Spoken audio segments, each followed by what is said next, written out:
السلام علیکم خاتون حضرات. آج تو جو مین ہمارا جو ٹاپک ہوگا وہ تو وہی ہے جو کہ آپ نے کل دیکھا کہ کتنی ایک افسوسناک خبر جو ہے وہ ہماری عدلیہ ویسے ہی اس کا بیڑا گرک ہوا ہوا تھا. اب جو جسٹس طارق جہانگیری صاحب ہیں ان کو بھی انہوں نے فارغ کر دیا اور ایک بہت ہی بھونڈے قسم کے کیس میں انہوں نے 40 سال پرانا ایک کیس اٹھا کے وہ کیس بھی کیا اس کو بنایا گیا ڈگری جعلی والا اور اس کو ان کو فارغ کر دیا گیا. اب کوشچن یہ ہے کہ اس کے بعد کس کی باری ہے وہ بھی ہم ذرا دیکھیں گے. پھر عمران خان کی جو سسٹرز ہیں ان کے ساتھ جو سلوک کیا جا رہا ہے اس کا بھی امپیکٹ جاننے کی کوشش کریں گے اور عاصم منیر صاحب کا بھی تھوڑا سا ذکر بیچ میں لائیں گے کہ وہ کیا کر رہے ہیں, what is he up to. Libya پہنچے ہوئے ہیں, کیا کر رہے ہیں. اور پھر احسن اقبال صاحب نے یہ بھی کہا ہے کہ جی $200 بلین جو ہیں وہ اگلے 10 سال میں ہم عوامی سرمایہ کاری جو ہے وہ اکٹھی کریں گے. اب یہ احسن اقبال صاحب کا پلان کیا ہے؟ کچھ انٹرنیشنل خبریں بھی ہیں. بنگلہ دیش میں فسادات پھر شروع ہو گئے ہیں, وہاں پہ ایک نوجوان کی شہادت ہوئی ہے, اس کے ساتھ وہ ٹریگر ہوئے ہیں. اور وینزویلا کا بھی اگر ٹائم ملا تو اس پہ بھی ذرا بات کریں گے. اور ایک کراچی شہری محاذ شروع ہوا ہے, اس پہ بھی میں چاہوں گا کہ ہم تھوڑی سی بات کریں. اور ان تمام امور پہ گفتگو کرنے کے لیے ہمارے ساتھ تشریف رکھتے ہیں سابق سفیر پاکستان محترم کرامت اللہ غوری صاحب, ان سے بات کریں گے. السلام علیکم غوری صاحب. وعلیکم السلام کسان صاحب.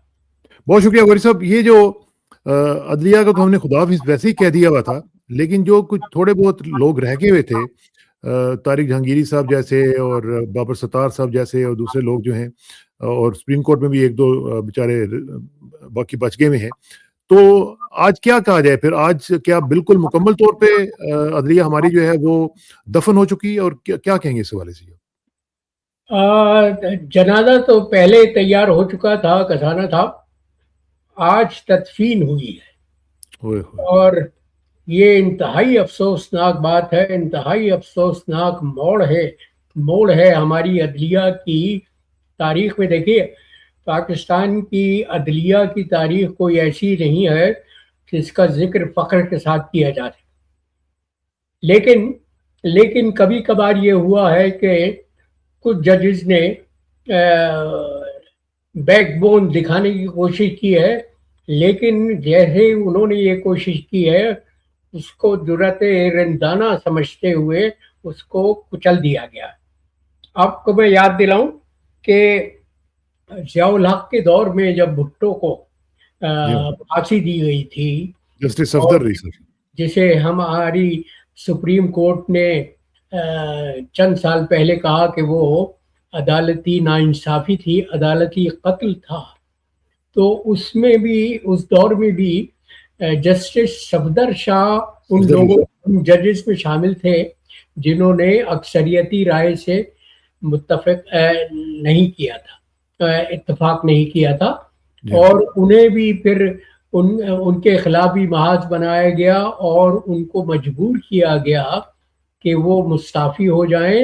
اور یہ میں تصویر دکھا رہا ہوں جی صفدر شاہ صاحب کی, جی استعفیٰ دے کے وہ بیرون ملک چلے گئے. اب جسٹس طارق محمود جہانگیری نے وہی کابل چلے گئے تھے, کابل میں جا کے ایگزائل کی زندگی انہوں نے گزاری تھی. جی جی جی جی وہ صفدر شاہ کیونکہ ان کا تعلق وہاں سے تھا, خیبر پختونخوا سے, لہذا وہ کابل چلے گئے تھے اور وہیں انہوں نے باقیہ زندگی گزاری. اور جسٹس اطہر من اللہ صاحب کے سسر بھی تھے وہ.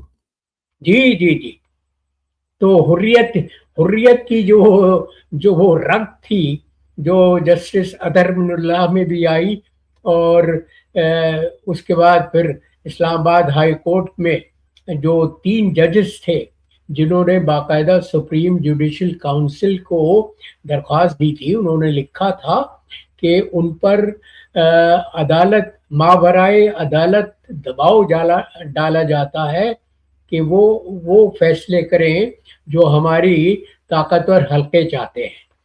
تو طارق محمود جہانگیری بھی ان 3 ججز میں شامل تھے. اب ان کو وہ جو کہتے ہیں نا انگریزی میں کہ میکنگ اے ہارریبل ایگزامپل, تو ان کو بھی نشانہ انتقام بنایا گیا ہے اور ان کو نمونہ عبرت بنانے کی کوشش کی جا رہی ہے. وہ تو یہ تو غوری صاحب یہ تو اس نے کیسنجر نے کہا تھا, امریکنز نے ہمیں کہا تھا, لیکن اب ہم اپنے ہی لوگوں کے خلاف شروع ہو گئے ہیں.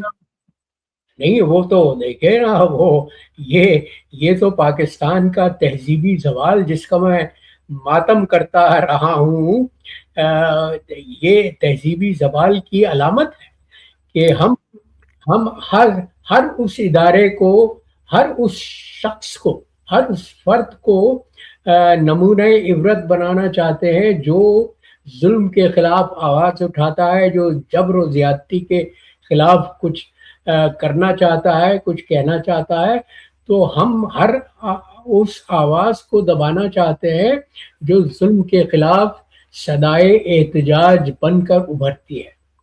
لیکن اس میں غوری صاحب ایک چیز بڑی امپورٹنٹ ہے کہ دیکھیے صفدر شاہ صاحب آپ نے ذکر کیا، ان کے خلاف بھی ڈگری کا کیس کیا، میٹرک کی جعلی سند کہہ دیا جی کہ ان کی جی، میٹرک کی سند جعلی ہے، ان کے ان کی بھی خلاف جعلی، الزام یہ تھا کہ انٹرمیڈیٹ کی ڈگری جو ہاں وہ ہندوستان سے لے کر آئے تھے وہ ہاں جعلی قرار دی گئی۔ اچھا، اب وہی کیس جو ہے یہاں پہ بھی کر رہے ہیں۔ میرا پوائنٹ یہ ہے کہ یہاں آج کل اے آئی کا دور ہے، کم از کم کچھ بہانے، کچھ اس طرح کی چیزیں وہ کچھ نئی نہیں آنی چاہیے۔ اب وہی ڈگری جو 60 سال پہلے بہانے بنائے جاتے تھے آج بھی وہی ہیں، کوئی تھوڑی سی انوویشن ہونی چاہیے اس میں۔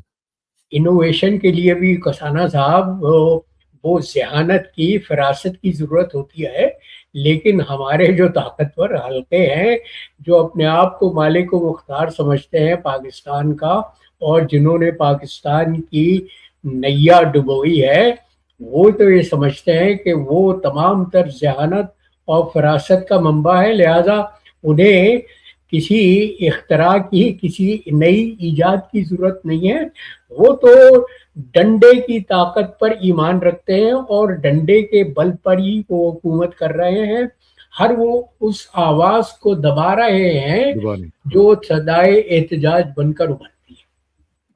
اب اچھا یہ یہ جو جہانگیری کے کیس میں دیکھیے سندھ کی حکومت کو استعمال کیا گیا، اور مجھے انتہائی افسوس یہ ہے کہ وہ جامعہ کراچی جس کو میں مادر درسگاہ قرار مادر دیتا علمی ہوں، ہے، جہاں میں نے اعلیٰ تعلیم حاصل کی، جہاں سے میں نے ایم اے کیا، اس کو بھی شریک جرم کیا گیا ہے۔ اور شریک جرم اس آسانی سے کیا گیا ہے کہ وہ ایک جو انہوں نے گورنر سندھ کے نام سے ایک مہرا بٹھایا ہوا ہے ٹسوری نام کا، وہ تو مہرا ہے، کٹ پتلی ہے، لہذا اس کو جو حکم دیا گیا اس نے اس کو بجا لایا۔ لیکن اس میں جو پروسیس جو ہم نے دیکھا ہے وہ تو بڑا ہی شیڈی قسم کا پروسیس ہے، کیونکہ کسی بھی جج کو اگر ریموو کرنا ہو تو آئین میں اس کا طریقہ کار دیا گیا ہے، سپریم جوڈیشل کونسل کے تھرو وہ ہوتا ہے، لیکن ہم نے یہاں پہ دیکھا ہے کہ کوئی اس طرح کی چیز جو فالو نہیں کی گئی، بس 1-1.5-2 دن کے اندر اندر جناب فٹافٹ وہ کر کے کیس پکڑا کے ان کے ہاتھ میں دیا اور کہا جی کہ آپ فارغ۔ اور فیصلہ کرنے والا اور بائی دا وے پریزیڈنٹ نے فوراً ہی ان کو ڈی نوٹیفائی بھی کر دیا۔ جی فوراً ہی ڈی نوٹیفائی کر دیا، اس لیے کہ وہ تو پریزیڈنٹ بھی کٹ پتلی ہیں، وہ تو تاحیات استثناء حاصل کرنے والے 2 اشخاص میں شامل ہیں۔ وہ یہ سمجھتے ہیں کہ تاحیات استثناء انہوں نے لے لیا ہے، لہذا وہ ہر الزام سے مبرہ ہیں، ہر احتساب سے بری ہیں، اور یہ وہ لوگ ہیں۔ میں تو حیرت کرتا ہوں، مجھے تو ماتم کرنے کو جی چاہتا ہے کسانہ صاحب کہ یہ وہ لوگ ہیں جن کا دعویٰ ہے کہ وہ سچے اور کھڑے مسلمان ہیں، حافظ قرآن ہیں، لیکن لگتا یہ ہے ان کے اعمال سے، ان کے کرتوت سے، کہ ان کو یہ یقین نہیں ہے کہ ان کو بھی موت آنی ہے، اور موت آنے کے بعد اس عدالت میں پیش ہونا ہے، وہ منصف ازل کوئی سفارش نہیں چلے گی، پیش ہونا ہے جہاں کوئی کسی کو استثنا حاصل نہیں ہوگا، جہاں کوئی جھوٹی شہادت، جھوٹی گواہی نہیں چلے گی۔ ایبسلیوٹلی۔ اچھا اب اس کے بعد کوشچن جو ہے وہ obvious کوشچن یہ ہے کہ who is next؟ کیا یہاں یہ سلسلہ یہاں پہ رک جائے گا یا یہ چلے گا آگے؟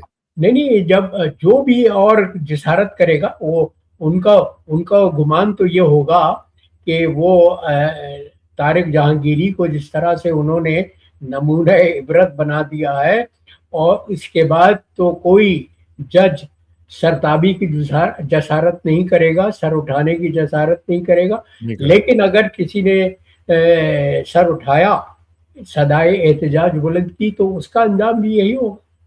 اچھا، اب ذرا تھوڑا-سا آگے بڑھتے ہیں، اور وہ ہے عمران خان صاحب کی جو ایک تو ان کی جو سولیٹری کنفائنمنٹ ہے وہ آپ فالو کر ہی رہے ہیں۔ ان کی بہنیں جاتی ہیں اور ان کے اوپر پھر جو اٹیک کیا جاتا ہے، پھر وہ واٹر کینن کے ساتھ جو کیمیکل والا پانی ان پر پھینکا جاتا ہے، پھر اس کے بعد پوری دنیا میں اس کے اوپر خبریں چلتی ہیں، سب کچھ ہوتا ہے، but the establishment and the government backed by the establishment is not pushed about it. اب یہ جو صورتحال چل رہی ہے، اس میں اب کیا آپ دیکھتے ہیں کہ ایک قسم کا لاک جیم ہوا ہے، کوئی جکڑے گئے ہوئے ہیں، پوری سچویشن جو ہے ایک دوسرے کے اس میں، لیکن کوئی اس میں وے آؤٹ آپ کو نظر آ رہی؟ کسانہ صاحب، who will blink first؟ فی زمانہ تو پاکستان پر وہ قوتیں مسلط ہیں جو جنگل کے قانون پر عمل پیرا ہے. وہاں تو مائٹ از رائٹ، طاقت کے بلبوتے پر ہر فیصلہ کیا جاتا ہے اور اسے مسلط کیا جاتا ہے. اب عمران خان کی بہنوں کے خلاف کے ساتھ جو سلوک ہو رہا ہے وہ کسی طرح سے کسی مہذب معاشرے میں روا نہیں ہے، ناروا ہے انتہائی سلوک. وہ جو سلوک کیا جا رہا ہے کہ سردی کے زمانے میں خواتین پر جو کھلے آسمان کے تلے بیٹھی ہوئی ہیں ان پر ٹھنڈے پانی کی توپیں داغ دی جاتی ہیں، ان کو مجبور کیا جاتا ہے، ان کو شرابور کر دیا جاتا ہے کہ وہ اگر اپنی جگہ سے نہیں ہلتی تو ان کو ہلنے پر مجبور کیا جاتا ہے. یہ وہ سلوک ہے جو کسانہ صاحب فرنگی نے اپنے 200 سالہ دور اقتدار میں غیر منقسم ہندوستان کے ساتھ نہیں کیا تھا. اور ہم جو اپنے آپ کو اسلامی جمہوریہ کہتے ہیں، جو ہم اپنے آپ کو اسلام کا گڑھ کہتے ہیں، وہاں ہمارا خواتین کے ساتھ وہ رویہ ہے، وہ سلوک ہے جس کی قرآن مذمت کرتا ہے نا. قرآن نے تو آپ کے دین نے عورت کو احترام کا درجہ دیا ہے، رتبہ دیا ہے، اس نے تو عورت کو مساوی حقوق دیے ہیں. لیکن یہاں یہ جو ہمارے جو یزیدی ٹولہ ہے جو پاکستان پر مسلط ہے وہ تو کسی قانون کو نہیں کردانتا، وہ تہذیب سے بالکل ناآشنا لگتا ہے. اس لیے کہ خواتین کے ساتھ اس طرح کا سلوک کرنا نہ صرف غیر اخلاقی ہے، غیر مہذب ہے، بلکہ اسلام کے بنیادی شاعر کی خلاف کھلا خلاف ورزی.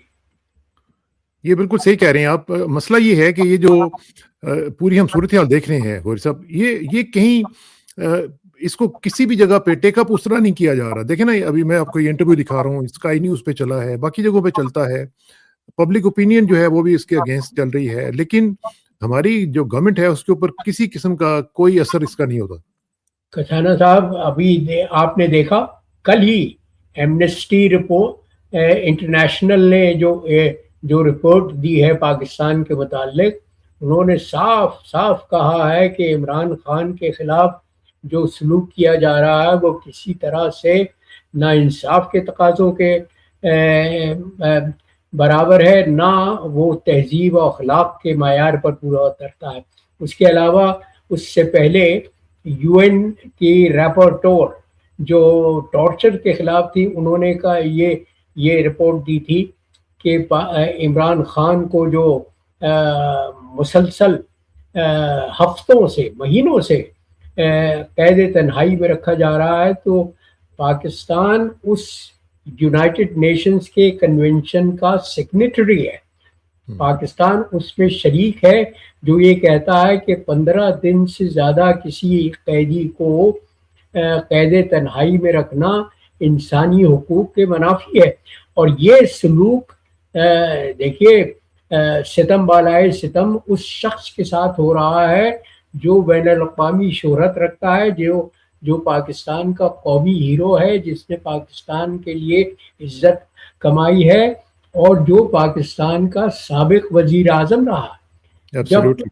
جب ایسے مرتبے کے شخص کے ساتھ یہ سلوک ہو سکتا ہے تو پھر آپ اندازہ لگا سکتے ہیں کہ ایک عام شہری کے ساتھ کیا سلوک کیا ہو رہا ہوگا. وہ تو ہمیں اندازہ ہے، لیکن ہم یہ بھی دیکھ رہے ہیں کہ جو عاصم منیر صاحب ہیں ان کے بارے میں رائٹرز کہہ رہا ہے کہ جناب انہیں کال کر لیا گیا ہے واشنگٹن میں، اگرچہ اب کچھ میڈیا کے کچھ لوگ جو ہیں، کچھ دوست جو ہیں، وہ کہہ رہے ہیں کہ جی ایسی کوئی بات نہیں ہے، ابھی تک کچھ ایسی بات کنفرم نہیں ہوئی ہے اور پاکستان ابھی اپنی فوج نہیں بھیج رہا ہے، لیکن جو اطلاعات آ رہی ہیں وہ یہی ہیں کہ باقی تمام ممالک، تقریباً 70 کے قریب ممالک جن کو ٹرمپ صاحب نے کہا ہے کہ جی آپ اپنی افواج بھیجیں، وہ بھی تیار نہیں ہیں، لیکن پاکستان کے اوپر پریشر ہے کہ جی آپ کم از کم افواج اپنی بھیجیں.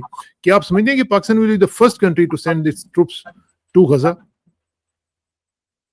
عاصم منیر کا اگر بس چلے تو وہ پاکستان پہلا ملک ہوگا جو غزہ میں اپنے فوجی دستے بھیجے گا. مشکل یہ ہے کسانہ صاحب کہ ایک کم ظرف، وہ جو میں آپ کو محسن بھوپالی کا شعر بار بار سناتا رہتا ہوں کہ کم ظرف کے ہاتھوں میں اگر جام دیا جائے، میں خانے کی توہین ہے رندوں کی ہتک ہے، کم ظرف کے ہاتھوں میں اگر جام دیا جائے.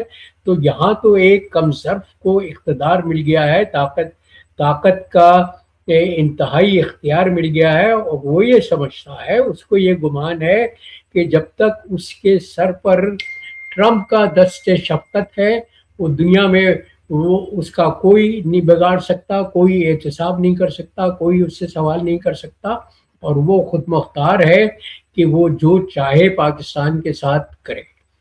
تو لیکن غور صاحب جو ٹرمپ کے ساتھ ان کی ایکویشن ہے، کیا وہ اس طرح چل سکتی ہے اگر وہ ڈیلیور نہیں کریں گے اس حوالے سے؟ کیونکہ دیکھیں کہا یہ جا رہا ہے کہ انہوں نے بلینک چیک دیا ہوا تھا جب شروع میں بات ہوئی تھی، تو اس کے بعد یہ کرپٹو بھی آ گئی، اس میں منرلز بھی آ گئے، یہ غزہ کی فوج بھی آ گئی، سب کچھ آ گیا. تو اب اگر یہ اس کے اوپر ڈیلیور نہیں کرتے ہیں تو پھر تو معاملات خراب ہو سکتے ہیں ان کی ایکویشن میں. معاملات خراب ہو سکتے ہیں، بلکہ خراب ہونے کا کبھی امکان ہے، اس لیے کہ آپ ٹرمپ کی شخصیت کو جانتے ہیں کہ وہ تو ایک کاروباری شخص ہے، وہ تو ساہوکار ہے، اس کو تو ہر سودے ٹرانزیکشنل ہے نا، وہ ٹرانزیکشنل بہت زیادہ. ہاں نفع چاہیے، اور وہ اپنے آپ کو ہر قانون سے اسی طرح بالا تر سمجھتا ہے جس طرح سے عاصم منیر کسی قانون کا پابند اپنے آپ کو نہیں پاتا. آپ دیکھ رہے ہیں کہ ٹرمپ جو حرکتیں کر رہا ہے وینیزویلا کے خلاف، کہ ایک خود مختار ملک کے ٹینک جو جس کی برآمدات کا سب سے زیادہ انحصار تیل پر ہے، کہ تیل کے ٹینکروں کا انہوں نے گھیراؤ کیا ہوا ہے، باقاعدہ بلاکیڈ کیا ہوا ہے. اب تو بلکہ گوری صاحب وہ بلی جو ہے وہ تھیلے سے باہر آ گئی ہے. اب تو وہ انہوں نے مان لیا کہ جناب یہ زمین کا مسئلہ ہے اور آئل کا مسئلہ ہے، باقی چیزیں پیچھے چلی گئیں کہ ہماری کمپنیز تھیں ان کو یہاں سے نکالا گیا اور اب ہم نے وہ واپس لینا ہے. وہ اگر یہ سلسلہ اس طرح کرتے ہیں تو اس سے تو پورے لیٹن امریکہ میں یہ ٹریگر کریں گے ایک بہت بڑا ریئیکشن، پاپولر ریئیکشن ہونا چاہیے، اس لیے کہ وہ لاطینی امریکہ کے جو عوام ہیں ان کی یادداشت کمزور نہیں ہے. انہیں معلوم ہے کہ کس طرح سے امریکی سامراج نے لیٹن امریکہ کو اپنے لیے ایک کھیل بنایا ہوا تھا، کھلونا بنایا ہوا تھا. بنانا ریپبلک کی جو اصطلاح تھی وہ وہیں سے ایجاد ہوئی، اور بنانا ریپبلک کوئی مذاق نہیں تھا، بلکہ امریکی سامراج کے ہاتھ میں وہ ممالک کٹپتیاں تھے بالکل. ایک حکومت کو گرایا جاتا تھا، دوسری حکومت کو لایا جاتا تھا، بلکہ رجیم چینج کا سارا جو آپریشن ہے شروع وہاں سے ہی ہوا تھا. جی لاطینی امریکہ سے شروع ہوا تھا.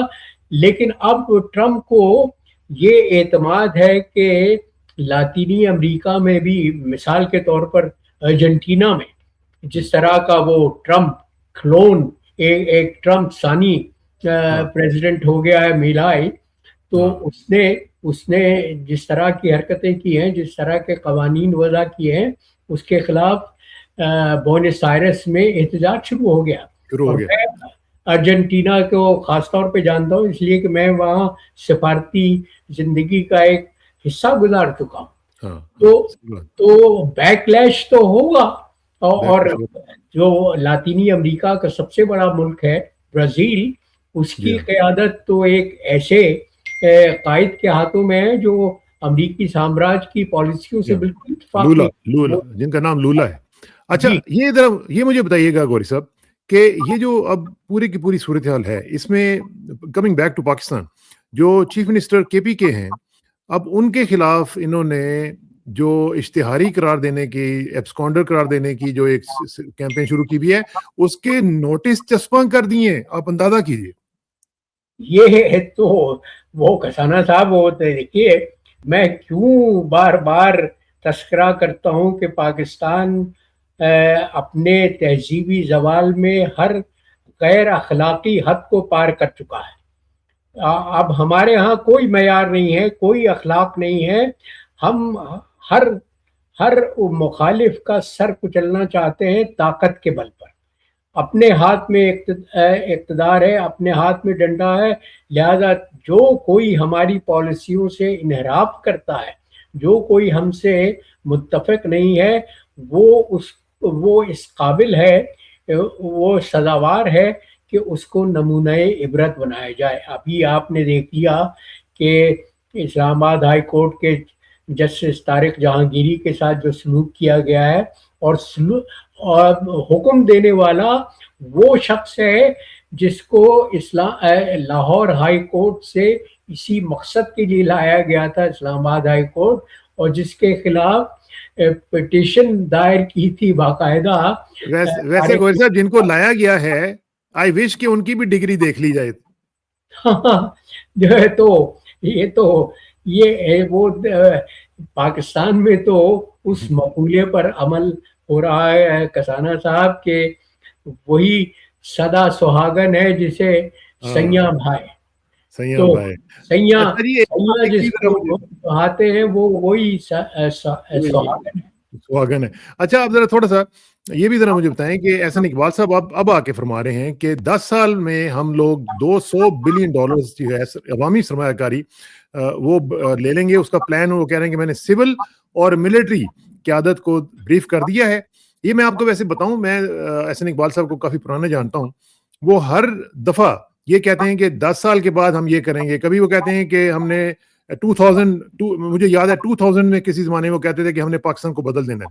پھر انہوں نے ایک نیا پلان دیا, پھر انہوں نے کہا کہ 2025 تک ہم یہ کر دیں گے. پھر انہوں نے ایک دفعہ کیا کہ 2047 تک ہم یہ کر دیں گے. اب وہ خیر اللہ کا شکر ہے کہ 10 سال تک آگے ہیں. تو کیا آپ سمجھتے ہیں کہ یہ پاسبل ہے؟ یہ تو وہ شیخ چلی جیسے منصوبے ہیں. 2 سال پہلے عاصم منیر نے بھی یہ دعویٰ کیا تھا کہ وہ پاکستان میں 100 ارب کی سرمایہ غیر ملکی سرمایہ کاری لے کر آئیں گے, لیکن آج تک اس میں سے ڈھیلا بھی نہیں آیا. تو یہ خواب دیکھتے ہیں لوگ, اور خواب یوں دیکھتے ہیں اور اس کا دعویٰ یہ یوں کرتے ہیں کہ پاکستان کے عوام کے متعلق, پاکستان کے عوام کی اکثریت کے متعلق ان کو یہ کامل یقین ہے کہ وہ بے حس ہیں, وہ کسی طرح سے جاگنے والے نہیں ہیں. لہذا سیاسی کٹ پتلیاں اور عسکری طال عازمہ جو چاہیں کرتے رہیں ملک کے ساتھ. پاکستان کے عوام تو غفلت کی وہ نیند سو رہے ہیں جس کے متعلق میں کہتا ہوں کہ اگر سور بھی پھونکا جائے گا تو وہ جاگنے والے ہیں. اچھا جی, گوئنگ ٹو بنگلہ دیش ناؤ. بنگلہ دیش میں ایک رائٹس کا سلسلہ دوبارہ سے شروع ہو گیا ہے. آپ کو پتہ ہے کہ اگلے سال کے اوائل میں ہی وہاں پہ الیکشنز ہونے جا رہے ہیں. وہاں پہ عثمان ہادی نامی جو لڑکا جو تھا جو حسینہ واجد کے خلاف کیمپین میں لیڈ کر رہا تھا, اس کو گولی لگی, آج اس کا انتقال ہو گیا. اب وہاں پہ کافی زیادہ ہنگامے شروع ہو گئے ہیں اور اشارہ کیا جا رہا ہے کہ یہ بھارت کروا رہا ہے. بلکہ اب میں دیکھ رہا تھا کہ وہ جو واٹرز ہیں جو بنگلہ دیش اور انڈیا کے ساتھ لگتے ہیں وہاں پہ بھی کچھ انہوں نے بوٹس کے اوپر بھی ایک دوسرے کے اوپر اٹیک کیا ہے. بلکہ اب یہ کہا جا رہا ہے کہ جو 7 سسٹر اسٹیٹس ہیں جو انڈیا کی, وہ کہا جا رہا ہے کہ وہ بھی کاٹ دی جائیں اور ان کا تعلق جو ہے اس کو کاٹ دیا جائے. آپ کو پتہ ہے وہ کتنا ایک ولنریبل پوائنٹ ہے ان کا.